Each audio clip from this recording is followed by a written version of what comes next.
mischievous. Somebody is cooking for 4 days. Oh. I want to know more about that story, actually. I think I want to look it up. I want to know where she's doing it, where she's attempting to break the record, and what's happening to the food. What's going to happen to the food? Because me, I'm already hungry. I don't know what time it is. 6:15, Charlie. It's banana. But we know what's cooking in the NDC, right? Oh, yes. Well, it's not money, according to their party chairman. It's not money. Money is not what is cooking. Because now you can't use money to, win an election. Not at all. That's what he says. What did Dr. Dufour do? Like, what's this? The result of what he's done? Like, what's the benefit to him or to anyone, for that matter, of withdrawing at the last minute? Or perhaps he anticipated defeat. I don't know. So how has he gained by withdrawing? His picture was still on the ballot. So what did he gain? Makes you wonder. I'm not sure what the goal was. I mean, we do know a couple of the outcomes. Mm-hmm. First of all, in the one constituency where a member of his family was the incumbent, that person ended up losing because his son competed against him. Mm. His brother was the incumbent. His son competed against him. And they both lost.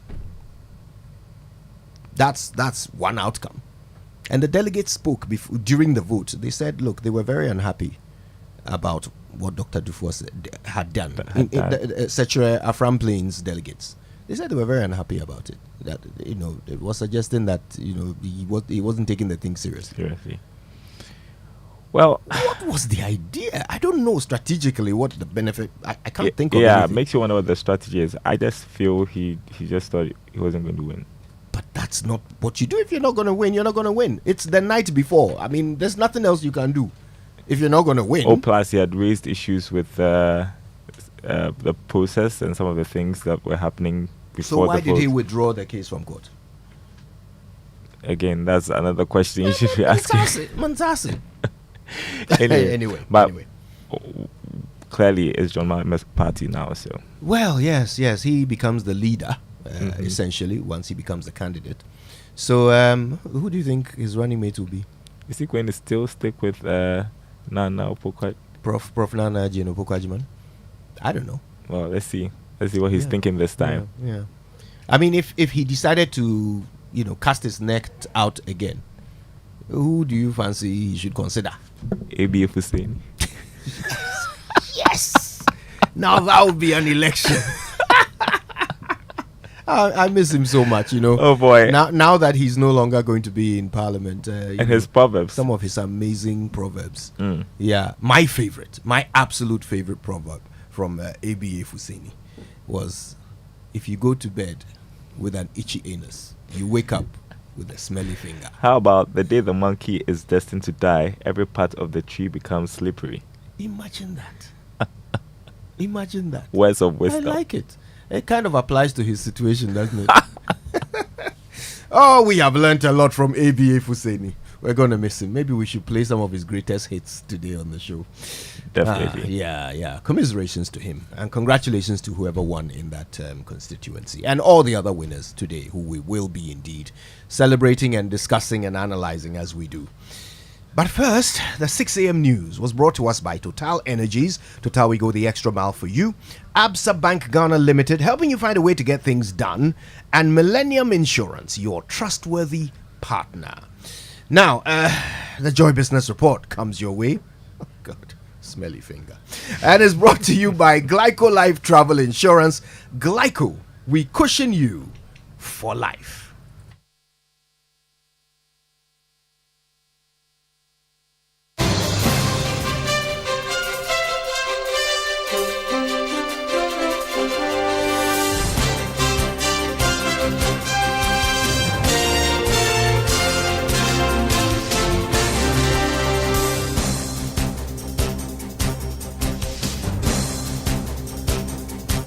Hello, good morning. Welcome to the Joy Business Report. Coming up this morning, Ghana expected to get first tranche of IMF cash this week after board consideration of the country's program this Wednesday. Meanwhile, government missed its ambitious treasury bills target by about 15.9% as interest rates continue to surge marginally despite Ghana receiving assurance from its external creditors over debt restructuring. Also, prices of petroleum products to fall marginally at the pumps beginning tomorrow, May 16. Details coming up.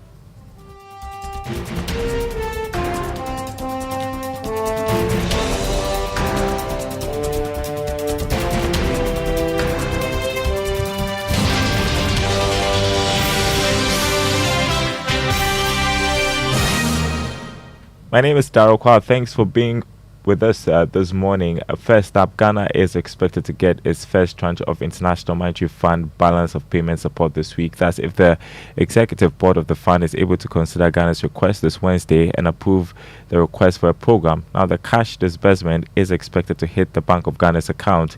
Here's George Affe with more. Ghana should also secure the approval of the first tranche of IMF cash this Wednesday, as soon as the executive board approves Ghana's program. However, due to international transfer procedures, the money should hit Bank of Ghana's account this Friday or next Monday. The first tranche of disbursement will be done in 2 installments. The about $750 million should come in this week or the next one. This is basically due to what some are describing as Ghana meeting all the preconditions under the program request, while the remaining $750 million should come in next month. That will be tied to meeting some fresh conditions under the program. Ghana should get about $1.4 billion for this year as part of the first set of what some are calling cash transfers to the country under the IMF program. All the funds are going directly to the Bank of Ghana's account to support the country's balance of payment needs. The executive board of the IMF is looking at Ghana's program for approval after the country secured the required financial assurance last week from members that made up the G20 Common Framework, which includes China, and countries that made up the Paris Club. George Affe with that report. Meanwhile, a Deputy Finance Minister, Dr. John Kuma, is optimistic securing a program approval will help fast-track the recovery of the economy.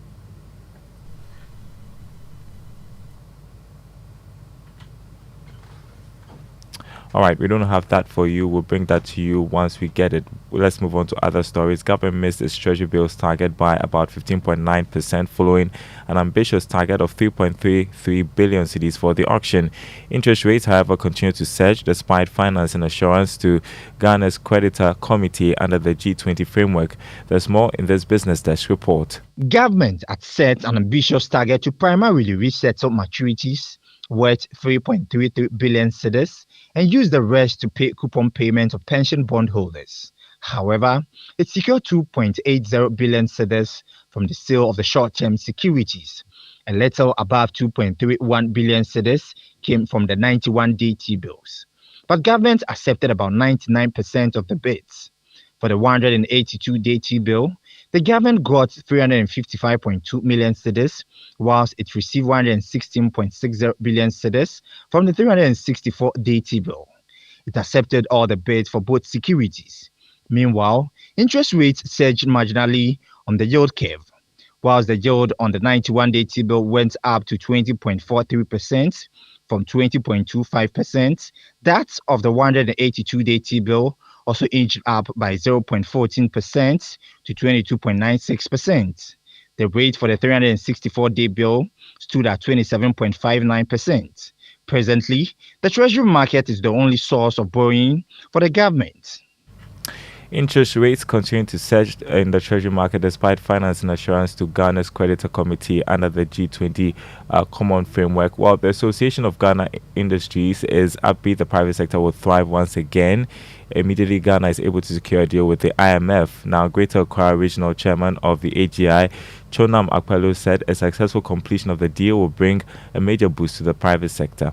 All of these activities, the relief from IMF, means that they will all contribute to improving the confidence in the business space. And what will be more interesting for us is when a decision is finally made. Because all of these are being done to ensure that we receive a favorable decision and the money actually trickle in. So these are really good news and good time, except that we have to wait to see the money. Because as it is now, we don't have timeline. We're not sure that if the next time the board is meeting, they will necessarily make a decision. So all of this, we can only wait and pray that we have a decision and the money finally comes in. Because as it is now, it's still quite hard for the private sector. You had Chonam Akpelo, who is a Greater Accra Regional Chairman of the AGI. Now, as the Monetary Policy Committee of the Bank of Ghana prepares to meet this week to review the economy, Chief Executive of the Ghana Association of Banks, John Ewa, has urged the central bank to pursue policies that will help local banks withstand challenges. Now, according to him, the Bank of Ghana must take a decision that will help banks recover from the current challenges. Speaking to Joy Business, Mr. Ewa said banks are ready to support the Bank of Ghana bring back confidence in the banking system. The banks are obviously doing well, and from the results that we have seen, those numbers are still being calibrated. We have bounced back, and as I said, there's liquidity within the banking space. Banks are doing their financial intermediation. Of course, the economy is not in the best place at the moment. We are all hoping that the IMF program comes in time so that the confidence within the economy will be vibrant and we can ride on the back of that to do. That was Chief Executive of the Ghana Association of Banks, John Ewa. Let's turn to other news for you. The Institute of Chartered Accountants Ghana is advocating sustainable forms of accounting by public officials in charge of state accounts. This, it believes, will ensure full accountability and deepen the fight against corruption in the public sector. President of the Institute, Sana Dake, told Joy Business that most cases of corruption and banking sector challenges can be eliminated with sustainable accounting. We need a very resilient and stable economy and financial system, and all these things cannot be seen in isolation. Finances cannot be dealt with in isolation of the environment we find ourselves. And if all this sustainability accounting were applied some years ago, I'm sure Ghana would not have had the banking crisis. You heard Senator Daryl, who is president of the Institute of Chartered Accountants Ghana. Now, expect prices of petrol, diesel, and liquefied petroleum gas to fall marginally at the pumps beginning tomorrow, May 16. That's according to the Institute for Energy Security. This is on the back of reduction in prices of finished products on the world market and the stability of the city. Here's Nana Mwesi, the 7th Executive Director of the IES. Within the next 2 weeks, the Institute for Energy Security expect price of petroleum products such as gasoline, gas oil, and liquefied petroleum gas to fall. These expected falls is a reflection of happenings on both the domestic and foreign fuel and forex markets. Over the last 14 days, prices of petroleum products on the world market dropped, while the Ghana cedi gained some value against the US dollar.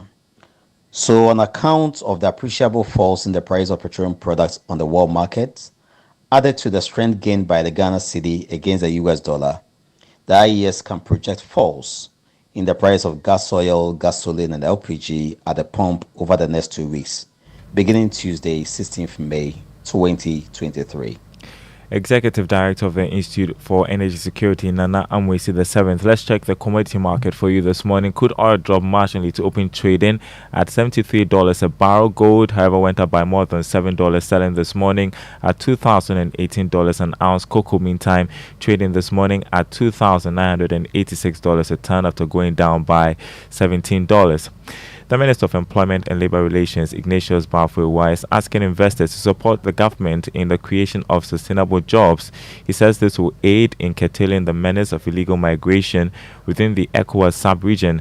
Speaking at the launch of the EU-Germany Joint Action on Jobs, Migration and Development, he entreated the investors to support Ghana's quest to promote technical, vocational educational training programs. What we want to see is for the impact of this program to stay with us, but not to perhaps die off after the duration of the partnership. So whatever it is to build in a sustainability program, please let's do. I want to charge BMC to work with us to make sure that the ideas of the project will not die after the completion of the partnership.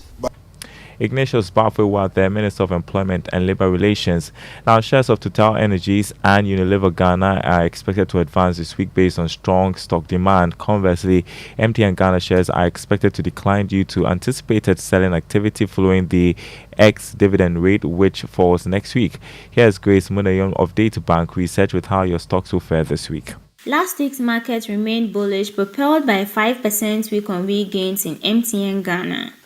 The Ghana Stock Exchange All-Share Index rose 1.89% weekly, bringing the total gains for the year to 11.34%. MTN Ghana clawed back 6 pesos to close the week trading at 1 cedi 26 pesos. New Gold ETF recorded the highest advances of 8 cedis 35 pesos weekly to 227 cedis 62 pesos. The worst laggard for the week was Standard Chartered Bank, shaving off 1 cedi 50 pesos to 13 cedis 9 pesos. Fan Milk and GTB Bank followed suit, losing 6 pesos and a peso respectively. On the outlook for this week, we tip Total Energies and Unilever Ghana to gain based on solid market demand. In contrast, we expect MTN Ghana to shave off some pesos due to anticipated selling on the market, following the ex-dividend date which falls this week. For Joy Business Reports, Grace Monanyun of DataBank Research.